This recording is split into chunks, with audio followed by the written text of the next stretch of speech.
करेंगे और क्या कमी रह गई है, किस तरीके से देखते हैं कि क्या नहीं हो पाया जो होना चाहिए था ज़फ़राबाद में। बहुत बहुत शुक्रिया, आपने मुझे इनवाइट किया अपने चैनल पे। कहना ये है कि 2017 में जब मैं चुनाव लड़ा था उस वक्त भी मुद्दे बेपनाह थे, और उस वक्त से लेकर अब तक जो मुद्दे उस टाइम थे आज भी मुद्दे वही बने हुए हैं। मैंने उस वक्त अपने नामांकन के बाद जो इंटरव्यू दिया था उसमें मैंने कहा था कि मैं ज़फ़राबाद नगर पंचायत में शौचालय की सुविधा दूंगा। मेरे इस ऐलान के बाद उन्होंने नगर पंचायत में शौचालय तो ज़रूर बनाया, आज उसकी व्यवस्था जाके देखिए तो वहाँ पे सामने जो है गड्ढे में पानी भरा हुआ है, कोई सिस्टम नहीं, कोई क्लीनिंग नहीं। मतलब आदमी अगर न जाएगा भी तो नाक बंद करके जाएगा और नाक बंद करके बाहर आएगा। और दूसरी बात, 10 वार्ड में सबसे बड़ी समस्या मैंने ये देखा, नाली की व्यवस्था सुनिश्चित तरीके से है ही नहीं। लोग नालियों का पानी गड्ढे में इकट्ठा करते हैं, वहीं पानी जज्ब होता है, उसके बाद उसी में मलेरिया और डेंगू जैसी बीमारियों का एक पूरा सेंटर बना हुआ है। इसकी कोई उनको परवाह भी नहीं है। हमारे हिंदू धर्म के बहुत सारे त्यौहार नदी के किनारे रिवर व्यू पे होते हैं, लेकिन वहाँ पे हर त्यौहार में हमारे श्रद्धालुओं को तकलीफ़ होती है, लेकिन वहाँ पे कोई सिस्टम नहीं है, कोई शेल्टर हाउस नहीं है, छठ पूजा के मौके पर कोई चेंजिंग रूम की व्यवस्था नहीं है। और शमशान घाट जहाँ पे हम अपनी ज़िंदगी के बाद आखिरी लम्हा गुजारते हैं, हमारे बहुत सारे हिंदू भाई वहाँ पे जाते हैं, क्षेत्र के भी जाते हैं, लेकिन ना वहाँ पे शेल्टर है, ना वहाँ पे सिटिंग अरेंजमेंट है, ना वाटर अरेंजमेंट है, ना सोलर लाइट की व्यवस्था है। ऐसे में ना उनको जिंदों की परवाह है, ना मुर्दों की परवाह है, और पूरी जनता बदहाल है और त्रस्त है। और आज जो माहौल जो लग रहा है, लोगों ने बदलाव का जहन बना लिया है। वजह सिर्फ यही है कि बदलाव इसलिए ज़रूरी है कि 10 साल था बदहाल, और इंशाअल्लाह अगला 5 साल जनता के नाम, खुशहाली के नाम में समर्पित करूँगा। अच्छा, रोड टूटी फूटी दिखाई दे रही है, बाज़ार का लेकर कई बार इस तरीके की भी, और ज़फ़राबाद सबसे पुरानी नगर पंचायत में आता है, तो क्या होना चाहिए था और क्या नहीं हुआ है।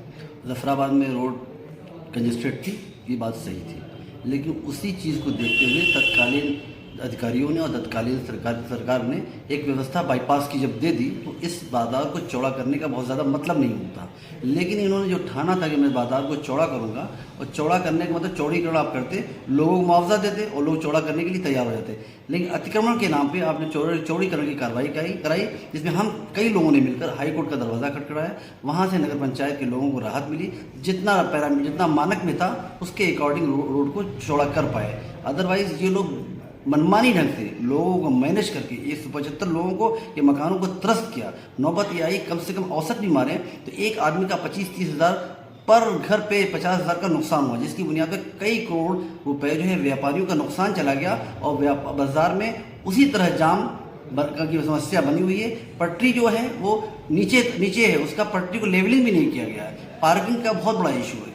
इस तरह से हमने देखा कि लोग, व्यापारी परेशान हैं, और व्यापारियों ने फैसला भी कर लिया है। जिस तरह उन्होंने लोगों के मकान तोड़वाकर, दुकान तोड़वाकर परेशान किया, लोग आज जो बदलाव का उन्होंने एक कारण बहुत बड़ा मान रहे हैं कि हम व्यापारियों के सुध लेने वाले नहीं हैं, और हमारे व्यापारियों की वोट पे ये चेयरमैन बनते हैं, लेकिन उनको व्यापारियों की बिल्कुल भी फिक्र नहीं है।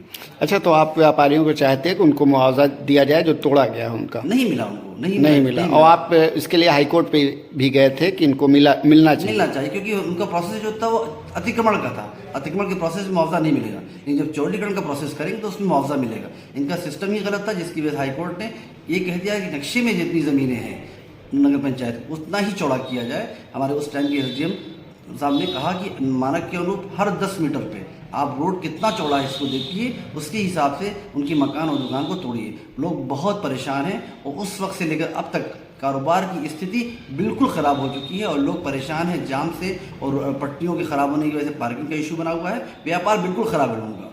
अच्छा, सुरक्षा के लिए आप क्या सोचते हैं, किस तरीके की होना चाहिए? सुरक्षा की व्यवस्था से मैंने बहुत सारे टाउन एरिया में गया हूँ, जिसकी नज़ीर मेरे सामने भी है।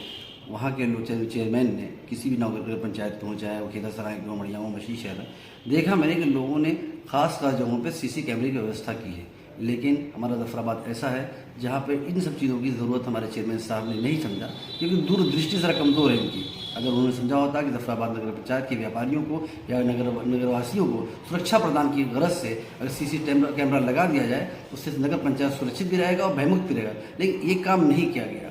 पूरे नगर पंचायत, कई नगर पंचायतों में जब मैंने भ्रमण किया तो मैंने देखा मंदिर और मस्जिद के सामने वाटर कूलर की आरओ व्यवस्था है, लेकिन यहाँ पे न मंदिर के सामने जो आरओ पानी की व्यवस्था है, न मस्जिद के सामने, न किसी भी धार्मिक स्थल के सामने ये व्यवस्था की गई है। अच्छा, साफ सफाई को लेकर जिस तरीके से तमाम अभियान भी चलते हैं, यहाँ की क्या स्थिति रहती है? साफ सफाई की व्यवस्था यह है कि कर्मचारियों को पूरे पैसे नहीं दिए जाते। जो संविदा पे हैं उनके पैसे को काट कर उनको पैसा दिया जाता है। और बेचारे कितनी मेहनत करेंगे जब उनके खून पसीने की मेहनत है उसका पैसा मुआवजा नहीं मिल पा रहा है तनख्वाह की शक्ल में, तो वो बेचारे जितना कर पाते हैं उतना करते हैं।